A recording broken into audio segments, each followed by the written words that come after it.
Now I'll get on to the meditation section. Why I decided to write this note instead of just start straight away telling you, okay, let's start the meditation session number 1. I thought maybe I should clear up some wrong ideas about meditation so that you are clear what we are going to do in the meditation. The first thing we should note is, what is this meditation for? Must be very clear. The process by which I learn to link and claim. Both the words are important. How do I? The first is to link to my nature, real nature, which is Atma. I want to link to that nature. And claim. Second is to claim. So both the methods is done in meditation. I'm not interested to develop my mind. I'm not interested to develop my intellect. I'm not planning to get some knowledge of the world or anything. These are all not the object of meditation. The object of meditation is very, very simple. I want to know my real nature, and I am going to do an inquiry in the mind and understand my core nature. The types of meditation which people generally follow are 4 types. One is called as relaxation. They call it meditation, but actually what they are doing is pure relaxation of the body. Like in yoga, we do shavasana, that is pure relaxation. It is not meditation, it is relaxation of the body. We take the awareness to different parts of the body, and then we release that, we release the energy from that area. So this is what we do in shavasana, or even simple sitting down and just closing your eyes, and people will say just close your eyes, and then you can whatever happens, you that's what is meditation. So that is not meditation we are talking about here. Second is, many people think meditation is concentration of the mind by puja, by recitation of different verses, or you close your eyes and then you try to visualize a picture of Saraswati or a picture of Lakshmi. That is not meditation, but that is visualization. Meditation, as I defined in the top, is straight one point. Inquiry into my nature is meditation. The rest of the different other aspects are all different other forms which are called as meditation, but they are not real meditation. In yoga, we talk about dharana, dhyana, and samadhi. Dharana is like, for example, suppose you are shooting a picture from your mobile. You're trying to adjust the camera. While adjusting the camera, that is called as adjustment of the camera. You're moving it left, right, up, down. That is called as dharana. You are internally using the mind to understand what are the thoughts and so on. That is called as dharana. Then what is dhyana? Dhyana means focusing. You have stopped moving the camera, you are holding the camera into a particular point, and that's it. You're not clicked it. You're just focusing, and that dhyana is the focusing part. Dharana is you're moving up and down. And samadhi means what? Now samadhi means that you are seeing a lot of thoughts, and your only way is you want to get rid of the thoughts. Get rid of the thoughts. Okay, that is called as chitta vritti nirodha. That means trying to get rid of all the thoughts one by one, one by one, one by one. I want to get rid of this thought, this thought, this thought. So you do the practice of samadhi to get rid of the thoughts. Ultimately, when you are with no thoughts, that is called as the final state in hatha yoga, which is samadhi state. Here we are not talking of that. Here we are going beyond the samadhi state. Then there is a third type, it's called as value meditation. Value meditation means they will say, okay, if you are very angry, you bring a thought that you are Shanta Swarupa. You know, you make a suggestion that I am a nature of peace. So then you bring different values, and then you bring it to your mind, and slowly you drop the negative values by auto suggestion. This is called as value meditation. This is also not a real form of meditation to know our nature. Then expansion meditation. This is just to expand my mind. You know, I want to expand my mind, the vision of my mind. I want to bring the entire cosmos into my mind. I use the chapter 10 of the Gita, which is the Vibhuti Yoga. All the Vibhutis, the Lord's Vibhutis, I bring into my mind and I visualize. This is visualizing again. And Vishwarupa Darshanam of chapter 11 of the Gita, again, how one Lord expresses as the entire universe.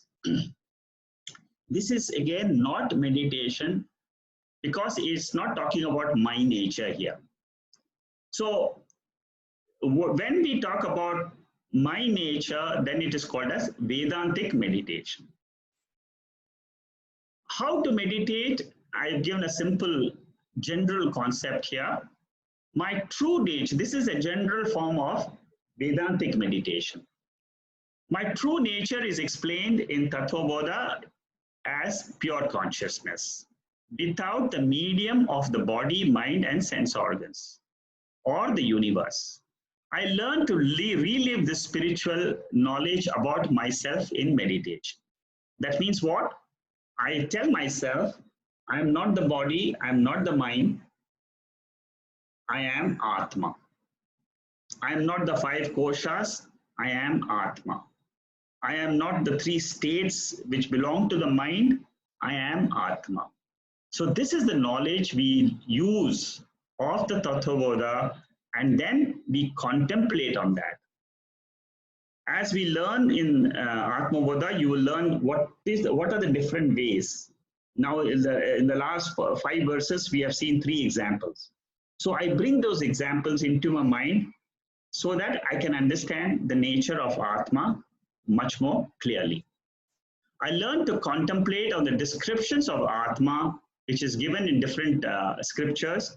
I have given a list of 15 names of Atma in the list, in my list, which I have already circulated to you.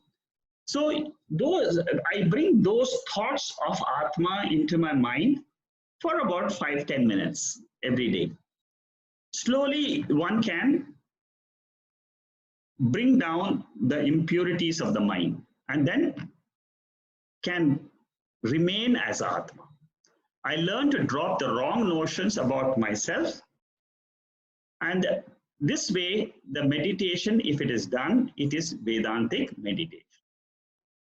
One of the main principles of meditation is that I am the seer, I am the Sakshi, I am not the seen, I am the witness of the arrival and departure of all the thoughts in my mind. So here we are not trying to remove the thoughts. Here we are trying to say, I am a pure witness. When I close my eyes, 70% of the world is gone. That means the forms and colors which I'm used to seeing throughout the day is no longer seen. Then what happens? The memories or the impressions in the mind, they keep on gurgling like the waves in the ocean. They keep on coming. Without my will, I get identified with the thoughts and then get caught up in the web of the thoughts. Now, when I get caught up in the thoughts, that is where the problem lies. I need to distance between me and the thoughts. It is not an easy process because it is a game of the will and the vasanas. And who wins, whether the vasanas win or my will wins, is a practice. It can be followed, so that one day, sometime, I will be able to say, I am this Sakshi. I need to see the reflection of this Atma in a pure mind, which is without agitations. And then I can say very clearly what I am is pure Atma, because the pure Atma can get reflected in the mind. The mind, go a little bit deeper about the mind, because when we enter meditation, we are going to study the mind. We are going to study the problems of the mind. We are going to study these things. The mind, the entire exercise of meditation is, I'll be facing my mind, and I'll be looking at the mind in an objective way. When I do that, I will realize that the mind consists of three factors. One is that Atma, that means the consciousness, is reflected in the thought. Okay, now this process I'm explaining to you, it will come to you when you constantly meditate. You will understand this process much better. So one is the knower principle in the thought. Then in the thought, there is an object of the world, and then there is a thought flow which happens, which is called as the knowing process. This is in Sanskrit called as dhyata, dhyanam, and dhyayam. Anyway, don't worry about the Sanskrit portion. Basically, this mind is always thinking of objects. How to differentiate between the consciousness and the mind? By knowing this process, that it is a process by which there is a knower in the mind, there is a known object, and there is a principle of knowing which is happening there. So I need to dissolve this process of thought flow by using a symbol of Om. Om is a very, very powerful word, is a symbol which has been used for thousands of years. And it is one of the names of Atma. And when I learn to use this word Om, Om, Om again and again, I will slowly start understanding the distance between me and the mind. So Om is a sound which I will use to bring me back to the pure consciousness. Move away from the thoughts to consciousness. Suppose you are chanting Om, and then after that you see the silence, and then suddenly some vague thought will come. Nobody's mind will be very quiet. So thought will come and he'll drag you out. So Lord Krishna in the Bhagavad Gita has got this very powerful verse about the mind. He says the nature of the mind is four things he talks about the mind. Number one, the verse is given below for people who are interested in this verse. And the chapter 6 of the Bhagavad Gita talks about the entire meditation process. If people who want to learn more about meditation, if they learn the chapter 6 of Gita, they will know quite a lot in more depth. So the four things he says there is that the mind is restless, it's turbulent, it's strong. That means it is something which I can't easily remove, and then it's unyielding. Whatever you may do with the thing, it will not leave the object. Unyielding means it will not leave the object of where it is going round and round. So most of our sorrows are basically a description of this restlessness, turbulence, the strength of the mind, which is going round and round on a particular topic, which I don't know how to get rid of. And this is where meditation will help. And especially this Om meditation, if it's followed slowly, it can be a useful tool. The method to restrain the mind is through dispassion. Dispassion means you tell yourself, I'm not interested to know about this mind for the next 15 minutes. I'm going to be, my only purpose is to know my nature. That is called as dispassion. And practice means what? Practice means I practice daily. This is what Lord Krishna says in the Gita. He says, these are Arjuna asks a question. He says, how do I control this turbulent mind? And the methodology which has been given out there is only these two, Abhyasa and Vairagyam. Vairagyam means dispassion. That means I use the method to drop and get away from the thoughts. And second is practice. Another thing which we should remember when we meditate is that the mind is always in these three climates, internal climate of the mind. So one climate is knowledge. I want to learn. This is what we experience in the morning time. 6, 7, 8, we want to learn things. We want to learn more and more. That's why they say if you read something in the morning, it stays with you in your mind. You can get better assimilation. The second nature of the mind is action, which is what happens to us at 10, 11, 12 till 4, 5 in the evening. The mind, if you observe yourself carefully, you can see these three natures of the mind. Why am I mentioning this is, you don't try to meditate when you're very, very agitated. It will not work. Just tell yourself that, okay, the best time to meditate is early morning or preferably late night. When, just before you go to sleep, if you can't meditate, the best time is still early morning. Get up at whatever time you have in the morning, 10 minutes, it's just 10 minutes. For those of you who are practicing yoga, it can be at the end of the yoga or when you chant Omkara. At the end of Omkara, you can do the meditation which we are learning now. So the last one is the inertia, which is the tamas, which is sleep. The mind goes to sleep in meditation. If you find yourself in getting into sleep, immediately come out of it. You have to be aware of this. The three powers of the mind are that I have a desire, Ichha Shakti. That means mind will crave for something. The mind has Kriya Shakti. That means it wants action. And the mind has Jnana Shakti, which means it wants to know what's there beyond this. And this Jnana Shakti is what we try to use in our knowledge, in our inquiry.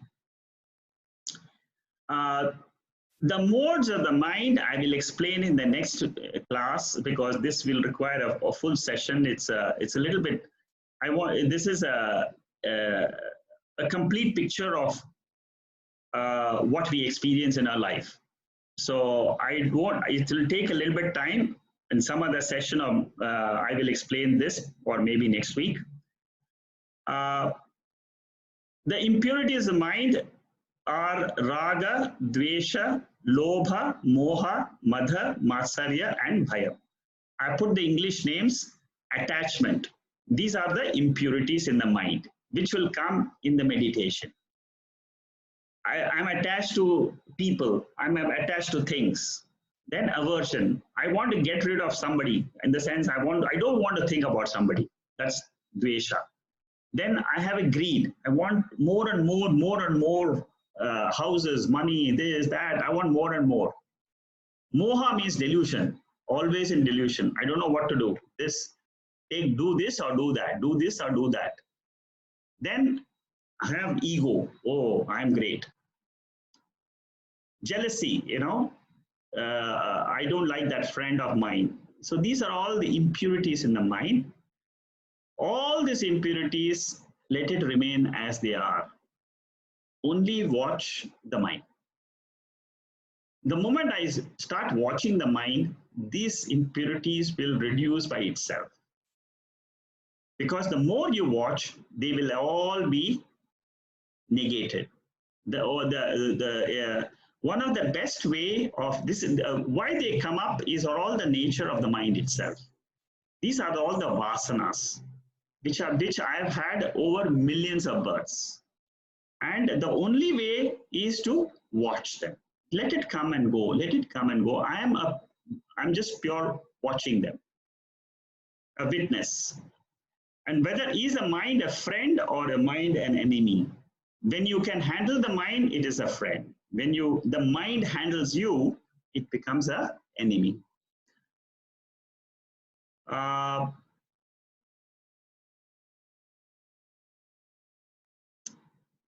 What are the benefits of meditation? And I'll quickly go through this in about 2-3 minutes, and we'll start the practice. One of the main benefits of meditation is the frequency and the intensity and the reduction of disturbances in the mind. That means if I was getting disturbed 20 times a day, I will soon realize that it comes to maybe 15 when I start meditating. Slowly it will become 5. It will not become 0, but it will get reduced. The frequency, that means how often. The intensity, that means how long does it remain. Does it remain for 1 week? I don't talk to the person. I don't talk to my wife for 1 week, or I can get rid of it within 3 hours. As we meditate, you'll find that let go, let go, let go. It is a condition of my mind. Let me drop it and move forward. So that frequency, intensity reduces of the disturbance in the mind. One of the best forms, or one of the best things I learned in meditation. Second is the capacity of the world, be it in office, be at home, be it in college, be it in any place, any situation. The emotions will not disturb me, but it will get diluted. I will learn how to face the challenges of life. Then the third is, the last one is where one day I hope through meditation, I drop and make my mind pure. And then I can claim my intrinsic nature. My nature of Atma is pure. Pure means without any sorrow. This is told to us by the scriptures. And I have 100% belief that I am that. And the only thing I have to do is I have to learn how to realize that. Sorrow always belongs to the mind, not to Atma. We should not expect mysterious experiences in this type of meditation. Don't try to think that one day I will see a bright light, or I will, the light will go up and down, and then it will focus, and then I will be able to see, I will do namaskara to the light. And no, these are all visualizations. Don't expect any mystic experiences. The success of meditation is when the Triputi means that knower, known, and knowing, that principle, it gets resolved. And then I know I am the subject, pure consciousness. This knowledge of the Atma dawns. And when it dawns, what happens? At the end of the meditation, I ask this question. This we can follow very easily. At the end of every meditation session, before you open your eyes, just ask the question, who was aware of all the thoughts? Before you open the eyes, because the moment you open the eyes, then what happens is the mind gets covered completely with the forms and colors and the trees and the house and all the other things, and then the thoughts will start gurgling. You will not be asking. So, what is the light by which I saw all my thoughts? And that light is the spiritual light. This is the conviction I will get. The more I do meditation, I will get to know all the thoughts I had. The thoughts were there, but this light has never got any dent. It has never had any problems. It is always pure. In this light of consciousness, I am aware of my thoughts, not only in the state of meditation, but also when I'm awake and I'm facing the world. Once you realize this light in meditation, that the light, the spiritual light by which it is not an object, it is a subject. I can then say very boldly that the waking state itself is rising from this consciousness principle. It is, and it exists and it resolves into this spiritual light. This is what is explained in the very famous Upanishad, Kaivalya Upanishad. The meaning is given there. And then I learned to abide in this awareness principle throughout my life. So the meditation is only a means to understand the spiritual light in me. And once I get this, I can face the challenges boldly, because I will say to myself throughout my life, I am this consciousness. Everything else is the five elements. The whole world is five elements. Body is five elements. Mind is five elements. I am the spiritual light, which is not five elements. That is what is the real and the unreal. Real is the spiritual light, Atma. Unreal is the body, mind, and the world. Atma can be realized only in this way, by asking the question, what is the light in which I see my thoughts? Again and again, get the answer. You will one day for sure realize Atma. With this, and then I've given you a list of all these ones. I will explain to you as we take one by one. Today we are going to talk about the first one, Sakshi, which is the witness of mind. Okay, so let's proceed to meditation number one, the session number one. We'll do it for about 10 minutes and then we'll close at 7:30. What I'm going to do roughly is explained here for those of you who want to practice at home and who don't know how to go through the process. I've just put it in the form of a little bit of 2-page note. You can follow the notes. It's a very simple note. Let me just do a simple a practice of what I have and what is called as Vedantic meditation. So the first thing you do is you get the right posture. And for those who are wearing glasses, my suggestion is just remove the glasses and keep it on the table. You can practice this sitting at the table, sitting down, wherever you are, feel relaxed and watch how the mind is moving. Yeah. So close your eyes, all of you, close your eyes and relax the body. Relax the body means go through the joints in the body and relax them. Basically, the joints are the shoulder joints, the elbow joints,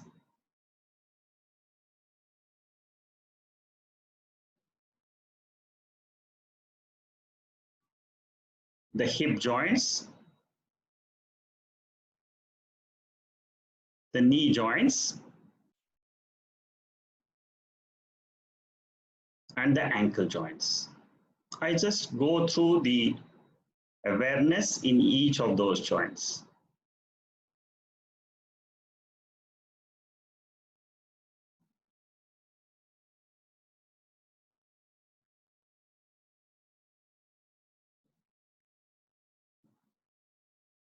I observe my breath at the tip of the nose.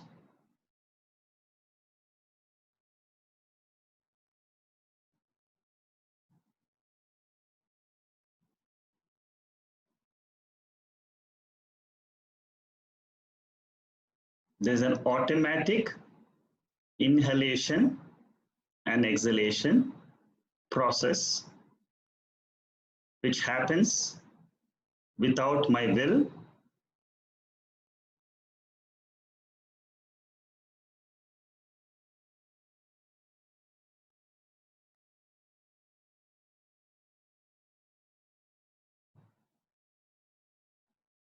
When I breathe in, it's the air called as prana.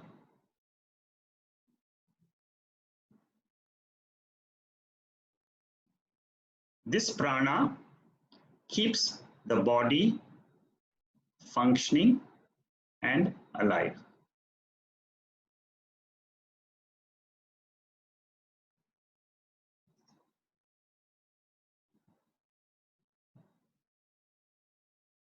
My mind is focused. All the thoughts of the world from the sense organs have dropped.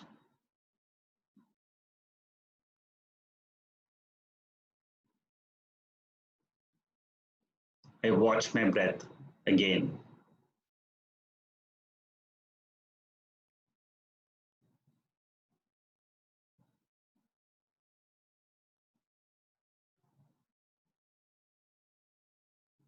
For the next 20 minutes, I tell myself, I am not any of the roles which I play in life. I'm not a father. I'm not a wife. For 10 minutes.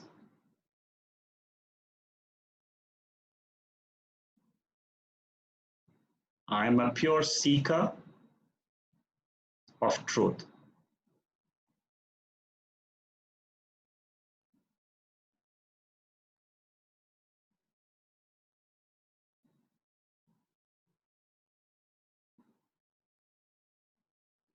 This body is made up of 5 elements.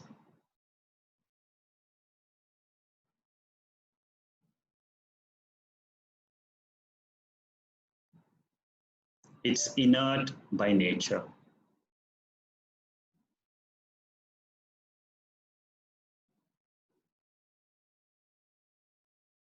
Body does not know itself.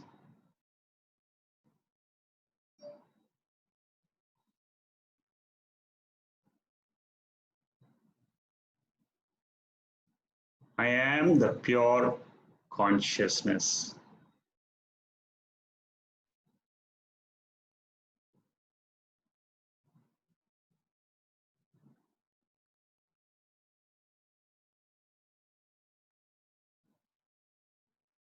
I will chant Om. You just listen.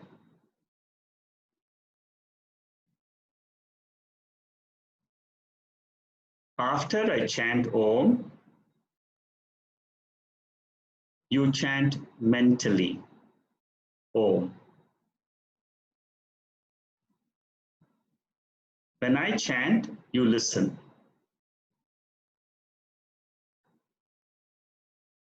Om.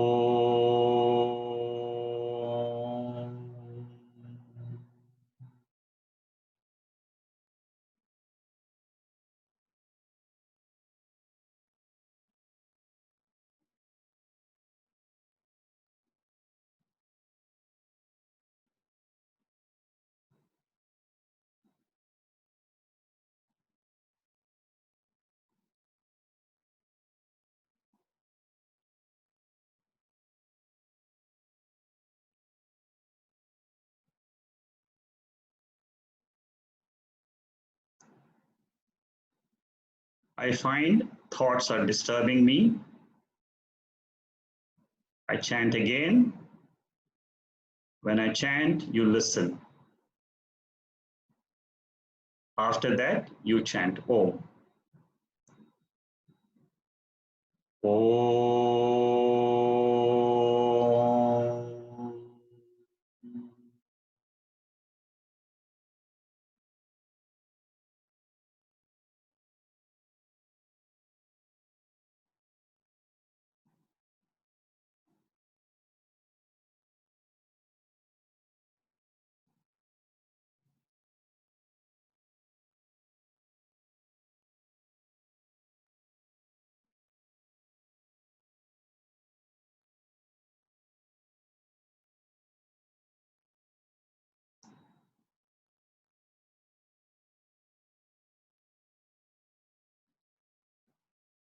I am Sakshi.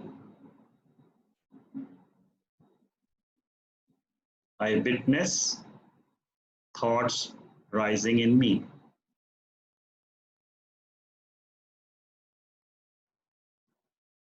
I don't join the thoughts.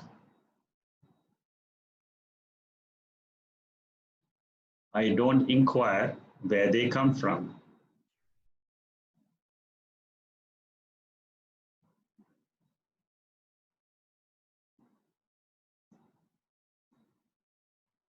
Om.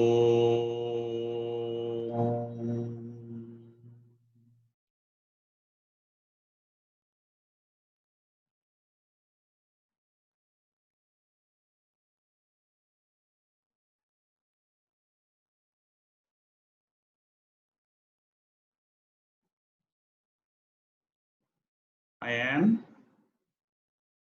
formless consciousness.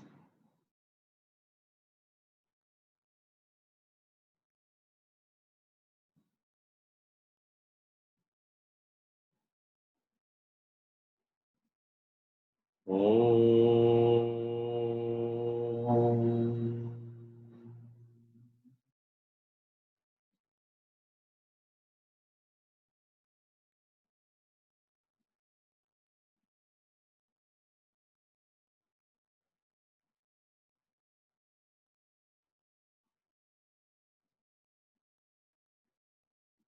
I am the witness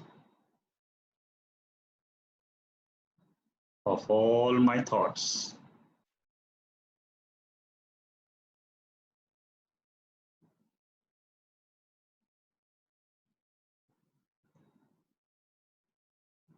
Om.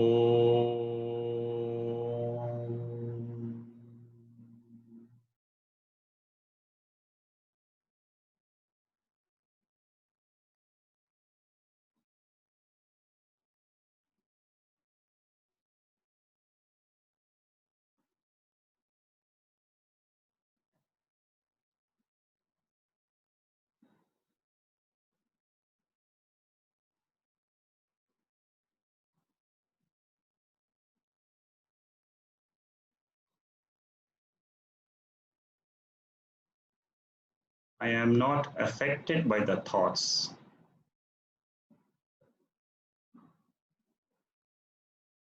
Om.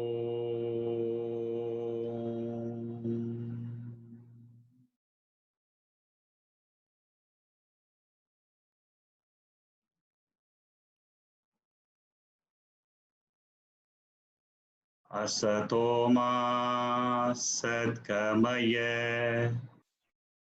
Tamaso Ma Jyotirgamaya Mrityorma Amritangamaya. Om Shanti Shanti Shanti.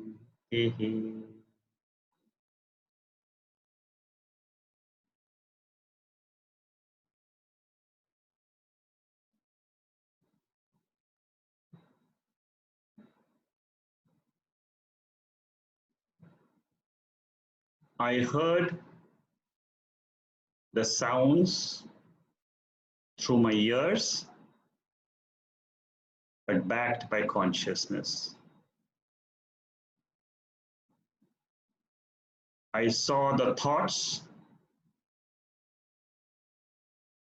because of consciousness. There is no other light in the universe which can see my thoughts.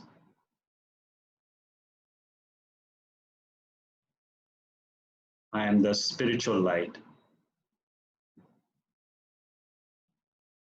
eternal, changeless.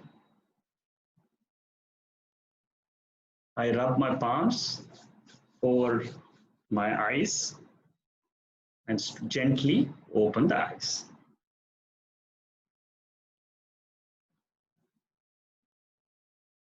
So this was a short 10-minute meditation with the help of the scriptural knowledge. Very different than all other forms of meditation. With this, I end today's session. And now, for those of you who have questions, you can ask.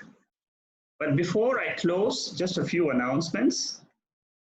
Some of you were attended the last session of Atma Bodha for the other group, for the senior group. In case you are interested, please inform Jacqueline so that we can include you in the other groups, emails and WhatsApp messages and so on.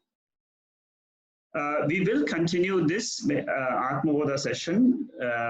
This is a beginner's session for Atma Bodha. And for the newcomers who have come only today, I would recommend please go through the Tattva Bodha text before you go through these Atma Bodha sessions, but you will have a better grip on the text. Apart from that, there will not be any videos which I will be circulating on Atma Bodha. It will be purely my teaching sessions, but there will be a video of the class for those who want to have the videos. I mean, anyway, it will be put in the WhatsApp message and the email group. Sir, we have posted our questions on the chat. Okay, I can see that now. Yeah, just a minute. Okay, Ramesh is asking, can you elaborate on the discrimination again? Yeah, discrimination means is the ability to know what is real. Discrimination here is between real and unreal. Real means something which is always there. That means in me there is a awareness principle which never changes. So that is what is called as real. And what is unreal is my body, which is there in the waking state, but it is not there in this sleep state. I don't see my body. So the real and unreal is with reference to permanent and impermanent.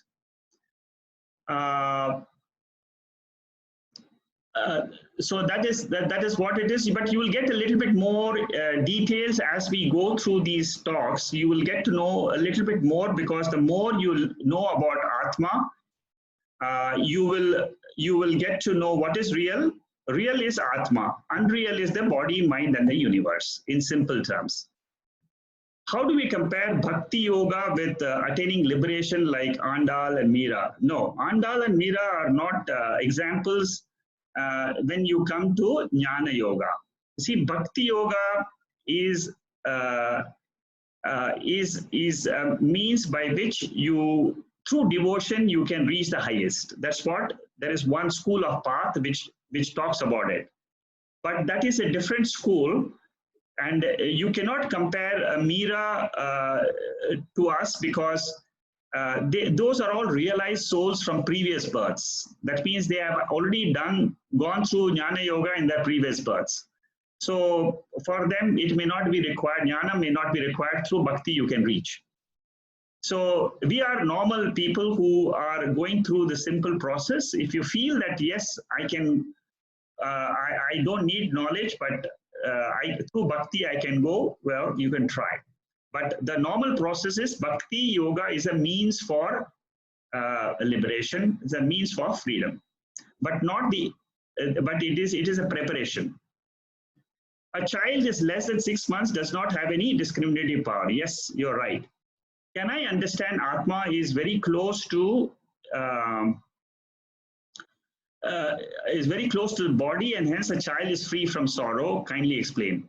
See, the child is free from sorrow because it has got no wrong notions in it. You see, it doesn't think that the world is like this, world is like that. It has still not come to that age group.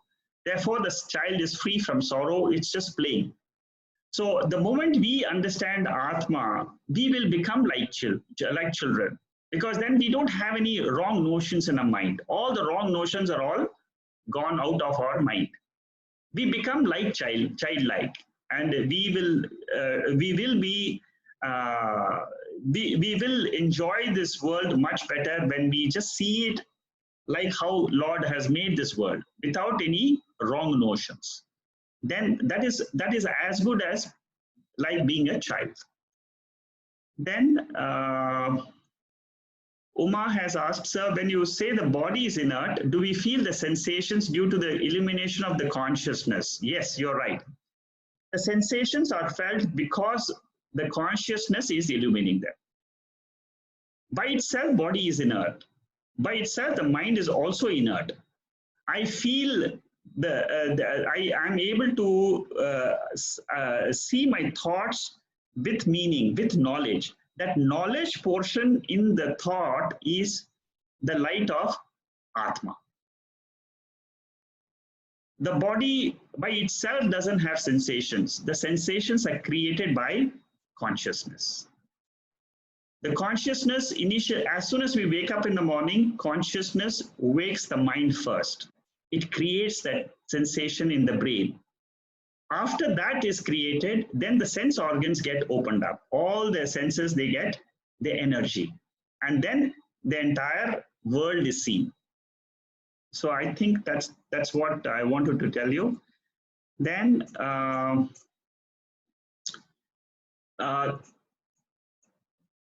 these are the questions I have here. Does anybody have anything else?